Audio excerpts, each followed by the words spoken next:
Hey everyone. Today we're going to talk about readiness. I was having a conversation yesterday with someone who was saying, is are realizations in this area about intellectual grasping? Like, do we have to have a level of intelligence, a level of intellect to really understand what is being talked about here? And in a way, almost in my work, what I've seen is it's almost the opposite. That often the more powerful the intellect, or the more um, gifted the creative ability, the more the mind can get lost in its attempt to find a solution, because it's that's what it's used to doing. So if we take the intellect, for example, when someone's born with powerful intelligence, powerful ability to analyze, to work things out, to find solutions, it makes absolute sense that when a problem is encountered, that mind would kick in, because that's what's always happened, isn't it? That's the resource that we rely on. And so the intellect kicks in to try to find the answer to the problem. And it can't. With these sorts of problems, it can't, because the problems that we're talking about have got nothing to do with reality, with what's happening now, with analysis, really. They're logical, they're deeply logical, and the mind will take us a long way. But ultimately, there is um, there's a point at which we're no longer talking about um, form. We're not talking about what's going on right now. We're making that leap between what appears to be reality and what is actual reality. And the intellect can't solve those imaginary problems when it believes they're real. It just can't do it. And so often the higher the intellectual ability, the more, and understandably, the more lost the mind gets in itself. And similarly with creativity. So the more creative the mind, the more these projections, the more this external reality, the more the narrative of the mind looks absolutely real. It's like it's a work of art from a highly creative mind. It's creating these scenarios, it's creating these ideas of what we are, and of what the future is, of what other people are thinking. It looks so real. Really, amazing creativity in this. But to approach it as real is a total misunderstanding. And then when you have someone who is highly intellectually able and highly creative at the same time, oh my goodness, no wonder the confusion. So intellectual ability has got nothing to do with grasping what's true, and it can temporarily get in the way, but only because of a misunderstanding, which is very easily ironed out, because that intellectual um, capacity can understand, what's why it can't solve those sorts of problems. Um, so there is a logic to what we're talking about. The absolute logic of how reality is not how it appears to be, how the idea of me is not how I really am. The logic that the future is not real, the logic that the past is held in this moment now. These are things that are completely logical, and don't take enormous intellectual power to grasp. They're so evident. Once we get a bit still with them, they're very graspable.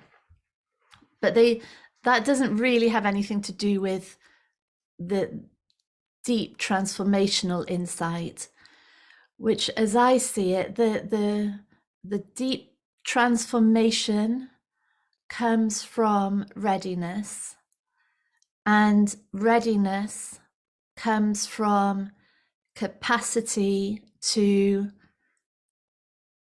be with the discomfort of separation, to be with that fight for survival, to be with the desperation to control, to be with the absolute belief that me and you are separate. The capacity to be in the discomfort is our readiness. And it's in the discomfort that the shift from projection, from believed separation, from attempt to control, from resistance, from seeking, all of that which maintains us as a separate entity, separate from intelligence, separate from consciousness, separate from life, separate from love, separate from beingness. The things that maintain us in that believed, lived experience of separation, when we sit in the discomfort that those things cause long enough to witness, well, long enough for the mind to shift from lost in all of that to witnessing it, and then we stay there, there's presence, and it's visible, tangible, how none of that stuff is true.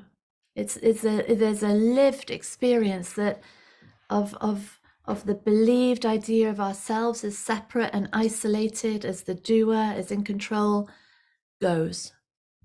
And it's through the suffering that reality appears. In everything, in our jobs, in our relationships, with our money, with our family, with our children, all of it. It's through the discomfort, which is why our culture of taking triggers as information that I mustn't be in this room, I mustn't be with that person, I mustn't be having this conversation, or our emotions of anxiety, depression, we're numbing it, we're trying to get rid of it, we're doing everything we can to maintain this and have control over the inner experience. All of that is so it's maintaining the confusion, because the truth lies through sitting in the discomfort, sitting in the depression, sitting in the anxiety, sitting in the rejection, sitting in the comparisons, and seeing what's actually true over and over and over again. It's the only way. Without that, this whole conversation is spiritual bypass, and there's no healing. When we're numbing, we're distracting, we're controlling, we're manipulating, there's no healing of those layers of belief, of meaning and association that are built up in us, that believed sense of lack, of isolation, of incompleteness, of unworthiness, of being not valid, built up inside us. And we have to sit in the discomfort of those being brought to the surface, of those being jarred and jangling, to allow them to come back in, to be integrated within us. Yeah, it's the only way. And so readiness, so readiness now then has its own momentum, because each time there's that sitting present, there's the feeling whatever's going on, there's the noticing of what the mind creates, there's the seeing of the complete fabrication of that. Each time it's evidence back to the system of freedom, really, of freedom, of truth, of capacity and potential and sanity.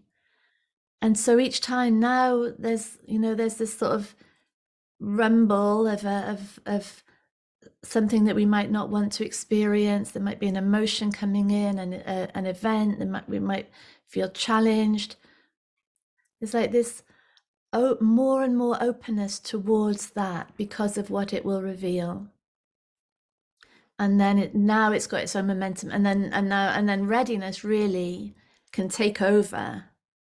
That can be running the show, its own sort of, in a way, cleaning up mechanism, a sort of process of enlightenment, in a way that once it kicks off has no end, as long as it's always about moving into the discomfort and never about barricading ourselves off. Then it's got its own cycle happening. And the idea of ourselves in there is just lighter and lighter and lighter, disappearing until there is just intelligence running the show, and nothing else is going on. Yeah. Yeah, so that's how I see readiness. Yeah, lots of love. Bye.